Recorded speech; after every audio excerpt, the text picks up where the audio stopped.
Welcome to this week's episode of Kent's Garage. You can see I've got the green Ghost still here in the shop. In the last episode I mentioned something about rolling this thing outside, doing a diesel purge and getting it ready to go on a road trip. But you know, the more I work on this car, the more I'm liking it, if I can use that word. And I decided if I'm going to give this a really hard road test, there's a few other things I need to fix. And there's a few other fluids I need to change because, once again, the fluids in this car are, 8, 9 years old. So, all right, we're going to have to go to work, have to get this car back up in the air, do a few more things to it. But right off the bat, I had to fix the mounts on the air filter bracket. This is so common on these turbo diesel engines that have that air cleaner housing right on top of the engine. And there are a few things you can do to eliminate problems with having to frequently change those rubber mounts, and I shot a separate video. I'll just show you a little clip here now, but be sure and check out my other video on YouTube on how to fix a rattling air filter in an old Mercedes turbo diesel. And while I was at it, I decided to paint the air filter housing. I mean, this can be a huge change on an old engine like this. This is what the original cover looked like. Now take a look at how nice it looks. All I did was I sanded it, primed it, used some semi-gloss black. This is another video I've shot on YouTube talking about my favorite satin black. I'll put a link in the show more, and it'll explain the type of paint I use when painting these types of parts in an engine compartment. So right now, I'm going to change the power steering fluid. This is one of those things that gets neglected more than anything else, and I hear so many people on these old, 107s, 116s, 123s, 126s, complaining about steering box play. Does anybody want to guess why there's excessive steering box play? That's right, lack of service on the power steering unit and lack of frequent fluid changes. Now, Mercedes recommended using automatic transmission fluid, Dextron 3. I don't recommend that anymore. I used to recommend that because that's what Mercedes recommended, but I'm going to be doing another video on the perils of using the improper power steering fluid, and I believe now that this is what you should be putting in these older Mercedes-Benzes. And once again, I'll put a link below in the show more, leading you to another video where I talk more about power steering fluid. I'm also going to use my emergency fuel tank to do a diesel purge. I'm going to run 2 cans of diesel purge through the injection system on this engine because I want to make sure that pump is clean and those injectors are clean before I hit the freeway, all right? And then finally, I've got to change the brake fluid. I know I probably shouldn't do this because I'm not sure 100% yet whether I'm going to be fixing the car, but really, for safety, I need to get that old brake fluid out of there and get the new brake fluid in. So I'll be shooting separate videos on some of these operations or repair or service things I'm going to be doing on the Green Ghost. They'll be on YouTube, and I'll just kind of review them on my Kent's Garage series to kind of keep you up to date on how we're coming on the Green Ghost. While we were doing the body work over there, we went ahead and changed the oil. And I want to show you something real interesting here. I think I've got it handy, but since this oil had been sitting so long in the engine, over 7 years, I decided I wanted to get all the oil out, including the oil in the oil cooler. So if none of you have seen this before, it's pretty amazing. I kept the oil that I drained out of the oil cooler. So after completely draining the pan, I was absolutely sure I drained the oil filter housing. I have over a half, probably 3/4 of a quart of oil here. Look at that came out of the oil cooler. Now, if any of you have had these old diesels and you wonder why you do the oil change and suddenly within just a few miles your oil's all black again, it has a lot to do with the oil that's residual inside the engine, but a lot of it is because of the amount of oil in the oil cooler that you do not get out with a normal oil change. Now, I'm not recommending that every time you change oil, you drain the oil cooler because you do stand the risk of damaging those critical threads on the bottom of the cooler every time you take that lower hose off. But if you've got an old diesel that hasn't run in a long time and the oil's been sitting in there for years, you do get moisture in the oil and it contaminates the rest of the oil and also just the age of it. So go ahead and drain the oil cooler. And you'll be amazed, just like that, how much you will actually get out of it. So we did the oil change, and I also changed the thermostat. You know, this is very typical on cars that have been sitting a long time. It seems like these thermostats just go bad. I drive this car, run it for a while. It would hardly get over 120 degrees Fahrenheit. So it wasn't even coming up to temperature. And this is really important with these diesels. I cannot stress this enough. If you have one of these old diesels, it needs to be running at 80 to 85 degrees centigrade or 185 degrees Fahrenheit. If it's not running up to temperature, you're not getting complete fuel burn. The engine will smoke, the fuel economy will go downhill, the heater inside the car won't work right. And so was the case with this. It wasn't even getting any heat inside, even though the servo over there is working. So think thermostat. They're not expensive, they're easy to change, and if it's old, just get rid of it, okay? The other thing we did is we replaced the voltage regulator. Notice that the alternator on this engine is aftermarket alternator. And I found that these aftermarket alternators, like the ones you pick up at any auto parts store, are not of the highest quality, particularly the voltage regulator. You'll see it and it just looks really cheap. And you look at that thing and you think, wow, that looks like, it was built in the backyard somewhere. Well, I recommend if you have one of those type of alternators, you notice the voltage regulator doesn't have a name or a stamp or any kind of a part number on it, I would recommend you change it. Particularly, I like the Monarch from Germany. These are the ones still made in Germany, believe it or not, voltage regulators that we have on our website. That's something you want to change on these old engines all the time, because the voltage regulator will leave you stranded. Not so much so in a diesel, because the diesel will keep running even when the battery goes dead. But voltage regulator is critical. And then now we change the fuel in the tank. We have fresh fuel, and then there's one more thing we're going to do when we roll it out of here. We're going to do a diesel purge.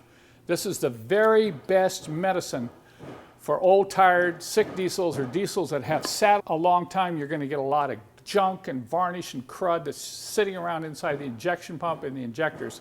So in this case, I'm going to run 2 cans of this through the engine, and then in the next video in this series, we'll take you on a road test. Now, I think you can see why this is so important if you're using heat shields, that you definitely use a locking nut, because it's really hard to tighten the rubber mounts securely onto the bracket.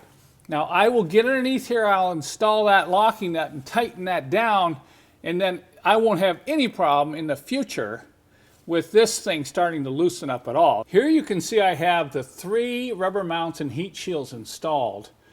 But before I install all the locking nuts, I'm going to go ahead and check alignment. This is really important because you don't want to go to the trouble to get those locking nuts down tight there and then have to remove them. I'm just going to grab the air filter housing. I don't even have to put it on completely. I'll just turn that elbow to the side, and I'm going to set this down. Watch this. Align those 3 holes up, and it should drop in place. See that?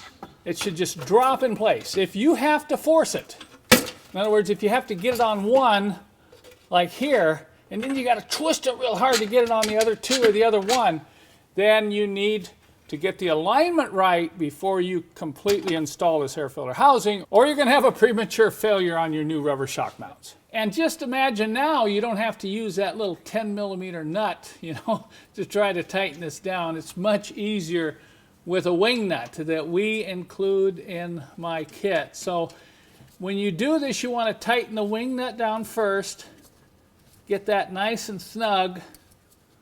It'll come down and bottom out, but don't put too much force on it. And then go and tighten up the 4 snap clips like that. And just make sure it's right out on the edge. You want that clip right there on the edge before you snap it over. Okay, there it is. Look at that. Look how nice that is to have an air cleaner housing that's not rattling and shaking all over the place. And by the way, if you take your air filter housing off and you find out the bracket's broken, we now carry a reinforced. We personally reinforce it with extra welding here in my shop. So when you take your old OE bracket off and install it with this one, you're not going to have a broken bracket in the future either. Earlier today, we flushed the brake fluid, and now I just completed the power steering flush. You can see how much fluid was flushed through the system in order to make sure I got the new high-quality hydraulic fluid. I got that old transmission fluid out of this system, and it's going to get out of the rest of my cars as well. So I think that's ready to go. We're going to push this thing out now. When we do the diesel purge, it really needs to be done outside. It's going to run 20 to 25 minutes. I'm going to use 2 cans and really purge the system out. So in the next video in the Green Go series, this will be video number 7, I'm going to go through a little bit of this diesel purge sequence, and then, depending upon the weather, we may get out of the road and take this around the patch. And remember, if you want to do this flush in your own Mercedes, be sure and check out my complete kit on my website. It'll come with a rather lengthy video instruction on how to do this procedure, as well as the proper fluid and a bunch of little fittings and attachments and goodies that you'll need to do this job successfully. If you recall, the contest last week was, how do you get a stuck door open? One that really was stuck. If you haven't seen that episode, go look at it and you'll see how frustrating it was to not even get this door open. But if I could name a winner, we had 2 or 3 winners. A couple of you nailed this right on. 1 or 2 of you had some really creative solutions. But in this case, it wasn't too bad. Like I said, there's been times I've had to remove the door panel from the inside and even destroy the door panel because it wouldn't come off. So in this case, it wasn't too bad. Watch now. I'll just give you a kind of a trailer of the video I did a few days ago, because I already put the answer up on YouTube. But for those of you who have not seen this, take a look. I'll show you how we got the door open. So I like to start out with a stuck door situation like this, doing the easy things first. And the easiest thing first is to get a helper inside the car. He's going to put some muscle on the inside of the door by using his shoulder and a little bit of padding to come up and push hard on the inside of the door while he operates the inside handle. I'm going to operate the outside handle, and I'm going to pull real hard. We're going to try that first before we do anything else. Okay, I've got my helper inside the car. I've instructed him to use the shoulder, the upper arm and shoulder, to push hard against the armrest and that upper edge on the door panel. We want to be a little careful not to damage the door panel.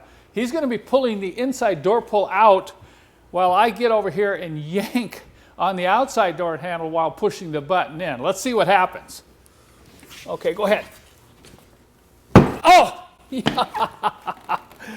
at that. Success. Thank you, sir, very much. All right. So now you can see why I'm so happy today. My doors, look at this. Oh, it's so nice. Not only did we get it open, but we lubricated. Look at this, 6 inches away. See that? Just let go of it, it closes. So we solved that problem. But now we're on to the next one, the sunroof. Now I was able to get the sunroof open, but it's moving very slowly. So this next week here in the shop, I'm going to be doing a lot of work on this sunroof. The other thing that we're going to be doing is pulling all these door panels off, all 4 of them, and going through the total lubrication process and even rust prevention process inside these doors over the next few days. So I'll come back in next week's episode and give you an update on that as well. Hey, look what just rolled into the shop this morning. This is Happier's little baby brother, okay? Beautiful 1967 250 SL. I just love this color combination. You know, I had the owner, John, drive it over today because we're going to be doing some brake work on it. I felt kind of bad because it's just pouring rain out there. He told me this is the first time in 5 years his car's been driven in the rain. And he also said that this is the first time in 4 years that he's had the top out of the boot. And look at this. His top won't close either. I had the same problem with my 280 SL that had been sitting for 4 years and the top hadn't been put up. So any of you own these old cars, don't leave the top in the boot very long, okay? You need to exercise the top, get it up. So we're going to try to stretch this one out. It's a little bit different material than mine. This is a canvas material. So the contest this week, viewers, is how do you stretch the top out so it will latch? Anybody got any tips? Leave them in the comments below. But we're going to be putting this up in the air later today or tomorrow. We're going to be doing a complete brake rebuild on this car. He's got some problems with sticking brakes and wheels are overheating, so he knows he needs to get this fixed. So in next week's episode, we'll come back with some scenes as we put new calipers, new hoses, and new master cylinder, the whole works, because this car is going to be done right. To get the wheels off this 250 SL and to work on the brakes, I've got to remove these hubcaps. I've seen so many abuses with these small round hubcaps that I've developed a tool and a method to remove these so you don't damage them. I see a lot of chipped paint here on the wheel. I see a lot of dents in the hubcaps. What happens is people start prying on these things and they come flying out and hit the ground, so you have to be real careful. Now when you remove the beauty ring, that's pretty easy. This is the tool I use. It's a pry bar with this sharp curved hook on it, and I can just get on the edge of that beauty ring and hang on to it. Both the beauty ring and the hubcap you need to hang on to when you pry on them because they will pop off. Okay, that's easy, but how do you get the hubcap off? I think a lot of people come in here with a screwdriver like this and they kind of try to pry against the wheel and they end up making this hubcap fly off and hit the ground and it gets all dented. I've seen so many of these dented. So what I use is I use the same tool and I pad the wheel because I don't want to damage John's paint here. Look at that nice paint job on these wheels. So I'll put this really heavy dense foam in here on the wheel and I'll come in here like this and get right on that lip. See that? I'm going to be prying on the foam. Before I do any prying, I'm going to hold my hand here. All right, see that? Make sure I hold my hand on the hubcap as I remove it. And now, look at right here. See that? No scratches in the paint. How many of you who have been around these old Mercedes who have these round hubcaps have seen wheels that aren't all nicked up and the paint's all chipped because somebody doesn't know how to get the hubcap off? So that's just a little tip. We're going to loosen all the lug bolts. It's time to figure out what's wrong with the brakes on this 250 SL. But earlier this morning, I went to get these wheels off and I ended up going on a rant. I mean, gee whiz, can you believe this? Let me show you why I was making such a big rant about this anyway. Like oil change quickie lube places, I'm going to show you why I don't trust tire shops either. I've seen this so many times. Look at this. We're trying to get these lug bolts loose on this 250 SL. Somebody probably used the 3/4 inch air wrench and torqued them to max air pressure. I think these lug bolts are on probably tighter than any ones I've ever seen. These lug bolts are probably torqued at 150 foot-pounds. Come on, you people. You know, if you ever have any tire work done, bring the car back home and get your torque wrench out and set these properly. Good grief, can you believe this? We had to lower the car back on the ground. The air wrench wouldn't even loosen them up. Come on, you tire shops out there. Get your act together. Okay, now that I've got my blood pressure lowered down a little bit, we've got all the lug bolts loosened up. But I want to show you what's going on here. One of the first things I do when a customer says I got a brake problem is get the car up and start checking the brakes. You know, we're going to check and see if they're dragging.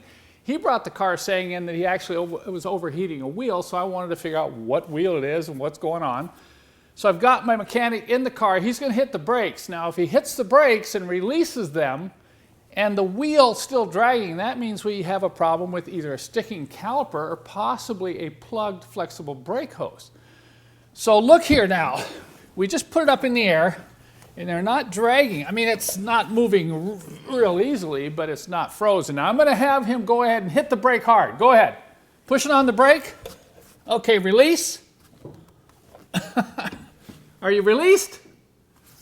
Look at that. I can't even move the wheel.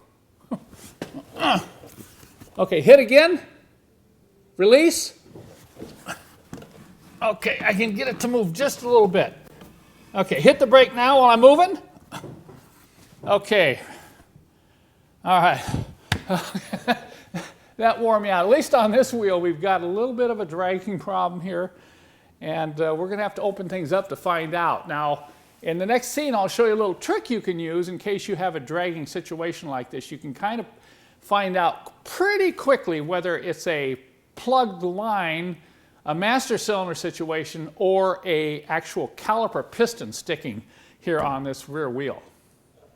If you're experiencing a sticking brake, in other words, the wheel's overheating or you've seen smoke coming out from behind the wheel, or you have a pulling situation where the car wants to pull to one side when you hit the brakes, there could be one of three reasons. This is very important you understand this when you're troubleshooting this. It could be the pistons inside the caliper here sticking. It could be a plugged flexible brake hose, which on this car is located right up there.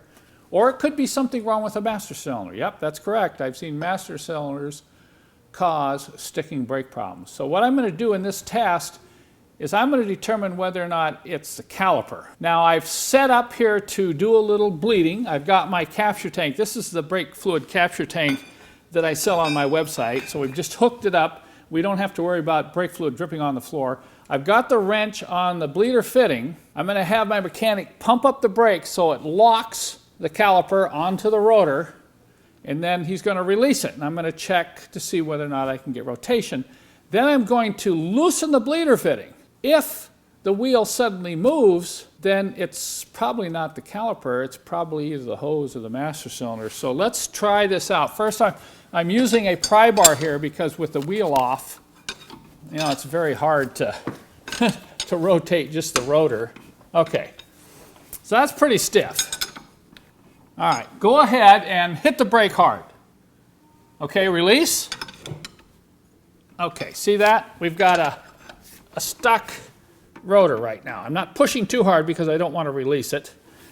Now I'm going to just take and loosen up this fitting. And what that will do, if there's any pressure inside the caliper that's holding the brake pads together, it will release, go out into the capture tank, and I should be able to move the wheel. Okay, let's try. Fitting is totally loose. Let's see if I can rotate the wheel. Look at that. Okay, I can rotate the wheel. What I found on these old cars, you could have multiple problems. You could have hoses that have deteriorated. You could have calipers that are sticking. You have an old master cylinder seals that aren't working properly, and that's probably the case with this 1967 250 SL. So next step is we're going to remove that hose, and I'm going to show you how to inspect that on the bench. Here's the flexible brake hose off that right rear caliper. And as I've seen so many times over the years on these cars that are 25 years and older, these hoses will deteriorate internally. They'll actually rot on the inside. They'll look fine on the outside. They won't even show any cracking. But as the case with this one, note this one's an Ate, so it's probably the original hose. But I usually take a spring steel wire and just run right down through the middle. You know, coat hanger wire is too big, so you can't use that. But look at this. I can hardly move this wire inside this hose. And that gives me an indication it's really swollen up inside. Sometimes you can't even get the wire all the way through the hose. And what this happens when it's partially plugged like this, it'll act like a check valve. So you'll hit the brake and you'll have fluid go one way, but as soon as you release the brake, the fluid can't return. So it acts like a check valve and it keeps the caliper on while you're driving. Now this is what the hose should look like. This is the new hose I'm going to install on that car. Notice how easy it moves inside the wire. So this is a good test. If you're suspicious of your hoses, you can check that, but a lot of times, if they're 20 years and older, just replace them. My favorite product of the week is this brake fluid capture tank. You got to see earlier how I was using it on that right rear caliper when we were testing it. You can use this to flush all your brake system, all four wheels. You don't have to use those little containers like you buy in those auto parts stores to keep taking the cap off and pouring them into something. This bottle is big enough to do all four wheels on a flush. It has this neat little capture tank right here which lets you see the dirty fluid coming in, and as it goes out and turns clean, I don't know if you can see the difference in this video, but it will give you an indication. Because of these twin tanks, you'll be able to see when the fluid is running clear and you know you've completed the flush on that particular caliper. Now I'm going to show you another good use for this. It's kind of interesting. You not only can use this for flushing and bleeding, but you can also use it when you're changing calipers and when you're replacing the flexible brake hoses. Check this out. Here's another great use for my brake fluid capture bottle. You can actually use this when you remove these flexible brake hoses. If you've done this before, you know the problem of these lines just dripping all over the floor once you remove them. But take a look here. We've used the hose end and it pushes right onto the end of that hard line so that now I can just let the bottle hang there And that fluid can drain out of the master cylinder without dripping all over the floor. So if you're planning to do some brake work on your own car, we probably have more resources for the DIY mechanic than anyone. We've got videos, manuals, kits, specialty equipment that you can use for pressure bleeding in these capture tanks, and special tools. So if you're going to do your own brakes, be sure and check out my website. I'll put some links in the show more below. Well, I've got all the brake parts off the 250 SL here, and you can see I've got my work cut out for me. I've gone through a bunch of tests. I've checked all the hoses. You know, we've got numerous problems, numerous issues, but it's time to wrap this episode up. And I'm going to continue working on it this next week. We're going to take some of these calipers apart. We're going to look at them internally. I'm going to talk about the reasons why these type of problems occur on these old cars and things you can do to avoid it yourself. If you've got a car that's real old and you don't drive it often, there are some things you can do to minimize the problems that you're going to see here. And we're going to go over all that in the next episode. So I hope you enjoyed this episode this week, and wish you all the best and safe driving always.